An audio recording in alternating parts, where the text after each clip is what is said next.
Ba and Ma were my first words. Ba was for Bud, the name of my black lab dog and best friend growing up, and just like many others' first words of mom and dad, Ma was for my mom. My mother has both early childhood and elementary education background, so she was definitely a helpful role in my language development. I also had many older cousins who were an influence on me, especially since we had weekly Wednesday night dinners at my grandma's house. I also attended a babysitter every day until I went to preschool. Being around other children the same age as me gave great benefits to my language development. Every night before bed, my mom would read me a story. We would go to the library in town and bring home multiple books at a time, first learning language through simple listening and observation to speaking and learning to read. I must have always had the teacher in me, for I would come home from school most every single day and sit in my room, which at these times became known as the library for all of my stuffed animals.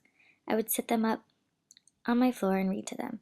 As a youngster, I would make up my own stories to tell them, but little by little I began to learn how to really read, and as my younger sister and I got older, we moved on to not only playing library, but also school, store, and restaurant. We would most often have our written language of scribbles for these games, which eventually turned into learning and practicing English, both spoken and written. Schooling obviously taught me a lot, but one point that really sticks out to me when thinking about language is when we had reading buddies in the 4th grade. In our school, 4th graders become reading buddies for the kindergartners. I did not go to this school until I was in 3rd grade, so I missed out on the kindergarten side of the experience, but what I learned from being a reading buddy to a younger peer was just how important shared experiences of learning are.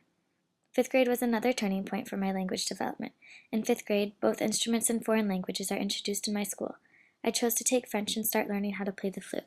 These were both two completely new languages that I picked up and learned in two completely different ways.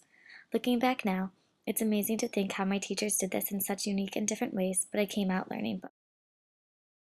Babysitting is another milestone that got me to where I am today. When I got into high school, I started babysitting for a few of the families on my road.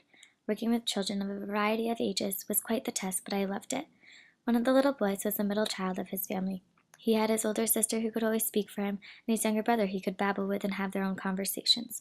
This was the first time I really felt the inspiration to work with and advocate for children struggling with language. Everyone did not always understand him through his spoken language, but through his activities like drawing, he was able to communicate so much. Becoming such a full-time babysitter that I was almost like a nanny for this family taught me not only so much about working with children, but also about myself and my own styles and views. I think that simply realizing there are many ways to teach and learn a language, and that everyone learns in a different way, are the most important things that I can take away from both my personal experience and what I have learned from this class. As a future teacher, it is important that I remember this.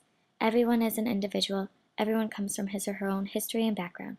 Everyone brings something unique to the classroom. Everyone can learn, maybe not in the same way or at the same time or at the same pace, but everyone has the ability to learn. We learn language as young as we do because it is a form of communication. It is a way that we continue to learn. Everyone has a language.